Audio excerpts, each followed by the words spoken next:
એક કુકરમાં ફુલાવર ઉમેરીશું, તેમાં કેપ્સિકમ, વટાણા, ગાજર, ટામેટું અને બટેકું ઉમેરી લઈએ। પાણી ઉમેરી કુકરમાં એક વિસલ લગાડી લેવાની છે અને ત્યારબાદ પેનની અંદર બટર એડ કરીશું।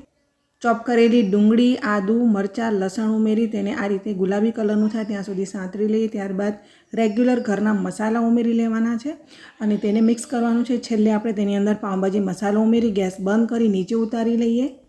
શાકભાજી બફાઈ જાય એટલે તેને આ રીતે ચાયણામાં કાઢી થોડાક ઠંડા કરી લેવાના છે। ત્યારબાદ મિક્સર જારમાં ઉમેરી લેવાનું છે અને જે મસાલો તૈયાર કર્યો એ મસાલો ઉમેરી તેમાં મીઠું ઉમેરી આપણે અહીંયા જે વેજીટેબલ્સવાળું પાણી હતું તે ઉમેરીશું અને ઘઉંનો લોટ ઉમેરી મિક્સરમાં ગ્રાઇન્ડ કરી આ રીતે બેટર તૈયાર કરી લઈએ। થોડાક દાણા ઉમેરી તેને મિક્સ કરી લઈશું અને પેનમાં આ રીતે બટર લગાવી તેમાં આ બેટરથી આપણે પરાઠા બનાવી લઈએ। આ પરાઠાને મીડિયમ ફ્લેમ ઉપર બંને બાજુ શેકવાના છે અને ફ્લિપ કરવા માટે આ રીતે પ્લેટનો ઉપયોગ કરવાનો।